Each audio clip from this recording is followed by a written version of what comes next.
안녕하세요. 오늘은 인텔 얘기를 좀 해볼까 하는데요. 최근에 주가가 단기간에 꽤 올라서 많은 분들이 주목하고 계시죠. 그런데 이런 겉으로 보이는 긍정적인 소식들 너머에 인텔의 진짜 속사정은 어떨까 한번 파헤쳐 보겠습니다. 네, 맞아요. 이게 표면적인 뉴스만 봐서는 좀 알기 어려운 그런 구조적인 문제들이 좀 있습니다. 특히 핵심 사업인 CPU 시장에서 경쟁 구도가 변하고 있다는 점, 그리고 또 미래 성장 동력으로 삼으려는 그 파운드리 사업에서의 기술적인 어려움, 이 두 가지를 중심으로 인텔의 현 상황을 좀 깊이 들여다볼 필요가 있을 것 같아요. 맞아요. 그 며칠 만에 주가가 20% 넘게 오르기도 했었잖아요. 뭐 트럼프 전 대통령과의 만남 가능성이라던가 CHIPS 액트 관련 논의, 또 소프트뱅크 투자 소식 같은 것들이 있었죠. 네, 그런 소식들이 주가를 밀어 올린 건 사실입니다. 하지만 이게 기업의 어떤 근본적인 실적 개선 덕분이라고 보기는 좀 어렵고요. 오히려 단기적인 기대감이나 어떤 정치적인 이슈 이런 거에 기댄 측면이 크다고 봐야죠. 기술적으로도 그 RSI라고 부르는 지표 있잖아요. 상대 강도 지수. 그게 70 가까이 갔었는데 이건 보통 단기 과열 신호로 해석되는 경우가 많거든요. 그래서 펀더멘털보다는 좀 투기적인 움직임에 가깝다. 이런 분석이 나오는 겁니다. 아, 그렇군요. 그러니까 실질적인 체력보다는 기대감이 좀 앞선 상황이다. 뭐 이런 말씀이시네요. 그럼 인텔의 본업, 이 CPU 시장 상황은 좀 어떤가요? 여기서부터 진짜 실력을 봐야 할 텐데요. 바로 이 지점에서 인텔의 어려움이 좀 명확하게 드러납니다. 예전에는 뭐 정말 독보적이었는데 지금은 상황이 많이 달라졌어요. 예를 들어 2012년만 해도 인텔 점유율이 한 86% 정도였고 경쟁사인 AMD는 14% 정도에 불과했거든요. 근데 지금은 인텔이 한 75%, AMD가 25%까지 따라왔습니다. 중요한 건 뭐랄까 이익이 많이 남는 고성능, 하이엔드 CPU 시장에서 AMD가 오히려 우위를 보이고 있다는 점이에요.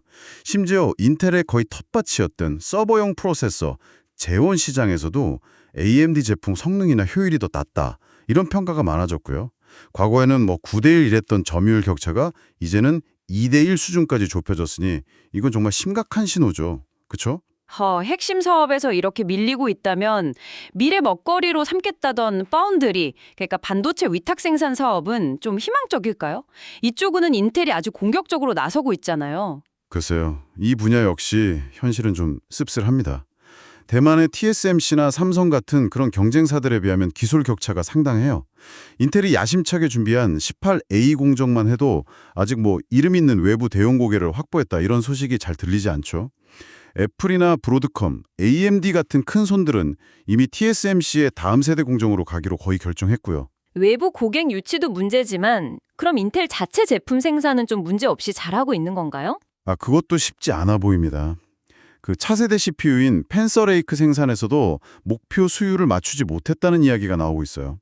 수율이라는 게 만든 것 중에 쓸 수 있는 양품 비율인데 이게 목표치에 크게 미달했다면 생산 비용이 치솟고 제품 출시도 당연히 늦어질 수밖에 없죠. 심지어 인텔 CEO가 14A 공정에 대해서는 대규모 고객 수주 없이는 추가 투자를 좀 보류하겠다. 이렇게 밝힌 것도 사실상 고객 확보에 어려움을 겪고 있다는 걸 인정한 셈이나 마찬가지입니다. 반면에 TSMC는 이미 차세대 공정에서 높은 수율하고 고객 예약을 확보하면서 격차를 더 벌리고 있죠.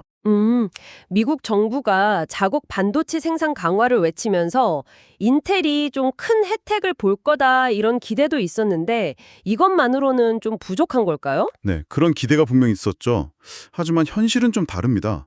경쟁사인 TSMC가 미국 애리조나에 정말 막대한 투자를 단행하고 또 관세 면제 같은 혜택까지 받게 되면서 미국 정부 입장에서도 기술력이 앞선 TSMC 대신 인텔만 무조건 지원해야 할 명분이 좀 약해진 거죠. 소프트뱅크가 20억 달러를 투자한다는 뉴스도 나왔지만 인텔이 지금 기술 개발하고 고객 확보하는 데 쏟아부어야 할 돈이 수십억 달러 규모라는 점을 생각하면 이 투자만으로 상황을 뒤집기는 좀 어려워 보입니다. 이미 칩스 액트 지원금으로 77억 달러나 받았는데도 뚜렷한 성과가 아직 잘 보이지 않는다는 점도 좀 생각해 볼 문제고요. 이게 단순히 돈만으로는 해결되지 않는 어떤 근본적인 문제가 있다는 뜻일 수도 있습니다. 그렇군요.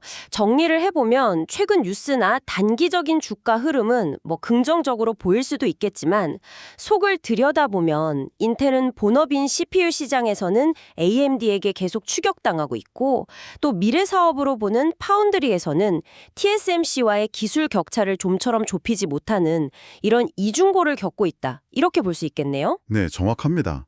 단기적인 주가 반등과는 별개로 핵심은 AMD나 TSMC와의 경쟁에서 뚜렷한 우위를 확보하지 못하고 있다는 점이죠. 이 기술 격차를 따라잡고 또 떠나간 고객들의 신뢰를 다시 얻기까지는 꽤 긴 시간이 필요해 보입니다. 네, 오늘 인텔의 현재 상황을 여러 각도에서 깊이 있게 짚어볼 수 있었습니다. 그럼 마지막으로 이 질문을 한번 던져보고 싶네요. 현재의 이런 기술적, 시장적 어려움을 극복하기 위해서 단순히 정부 지원이나 외부 투자를 넘어서서 인텔에게 정말로 필요한 돌파구는 과연 무엇일까요? 이 고민과 함께 오늘 마무리하겠습니다. 다음 시간에 더 흥미로운 주제로 찾아뵙겠습니다.